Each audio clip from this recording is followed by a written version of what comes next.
ಆರೋಗ್ಯ ನಿರಂತರ. ಈ ದಿನ ಕರ್ನಾಟಕ ಕೃಷಿ ಪದವೀಧರರ ಅಧಿಕಾರಿ ನೌಕರರ ಸಂಘ ಬೆಂಗಳೂರು ಮತ್ತು ಕರ್ನಾಟಕ ರಾಜ್ಯ ಕೃಷಿ ಇಲಾಖೆ ಇವರ ಸಹಯೋಗದಲ್ಲಿ ಕೃಷಿ ಇಲಾಖೆಯ ಸಂಸ್ಥಾಪನಾ ದಿನಾಚರಣೆಯನ್ನು ಆಯೋಜಿಸಲಾಗಿದೆ.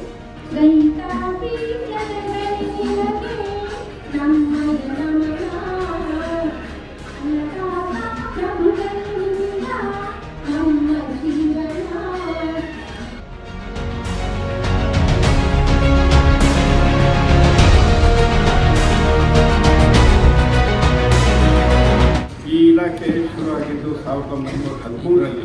ನಂತರ ಅಡಿಪಾಯ ಈ ಇಲಾಖೆಗೆ ಹಾಕಬೇಕು ಅಂತಂದ್ರೆ ಗೋಲ್ಮನ್ ಅವರ ಕೊಡುಗೆ ಎಷ್ಟಿತ್ತು ಅಂತ ಹೇಳಬೇಕು.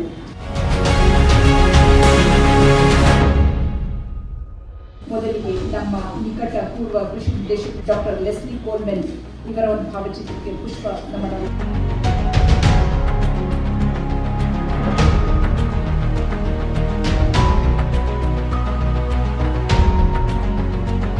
ಸ್ವಾತಂತ್ರ್ಯ ನಂತರ ಕೂಡ ಅವಧಿಯಲ್ಲಿ ಪಂಚವಾರ್ಷಿಕ ಯೋಜನೆಗಳ ಮೂಲಕ ನೀರಾವರಿ ವಿಸ್ತರಣೆ, ಸುಧಾರಿತ ತಳಿಗಳು, ರಸಗೊಬ್ಬರ ಬಳಕೆ, ಸಂಶೋಧನಾ ಕೇಂದ್ರಗಳ ಸ್ಥಾಪನೆ ಹಾಗೂ ಕೃಷಿ ಶಿಕ್ಷಣದ ವಿಸ್ತರಣೆಯಿಂದ ರಾಜ್ಯ ಕೃಷಿ ಕ್ಷೇತ್ರವು ಸಾಂಪ್ರದಾಯಿಕ ಹಂತದಿಂದ ಆಧುನಿಕ, ತಾಂತ್ರಿಕ ಮತ್ತು ಮಾರುಕಟ್ಟೆ ಮುಖ್ಯ ಹಂತದತ್ತ ಪ್ರಗತಿಯನ್ನು ಸಾಧನೆ ಮಾಡಿದೆ.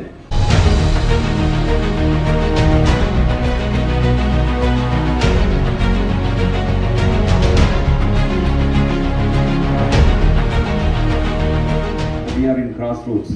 ಯಾಕಂದರೆ ನಾವು ಗ್ರೀನ್ ರೆವಲ್ಯೂಷನ್ ಮುಖಾಂತರ ಪ್ರೊಡಕ್ಷನ್ ಮತ್ತು ಪ್ರೊಡಕ್ಟಿವಿಟಿಯನ್ನು ಇನ್ಕ್ರೀಸ್ ಮಾಡಲಿಕ್ಕೆ ಹಲವಾರು ಪ್ರಯತ್ನಗಳನ್ನು ಮಾಡಿ ಅದರಲ್ಲಿ ಯಶಸ್ವಿಯಾಗಿ ಒಂದು ರಾಷ್ಟ್ರಕ್ಕೆ ಮತ್ತು ರಾಜ್ಯಕ್ಕೆ ಫುಡ್ ಸೆಕ್ಯೂರಿಟಿಯನ್ನು ನೀಡಿದ್ದೇವೆ.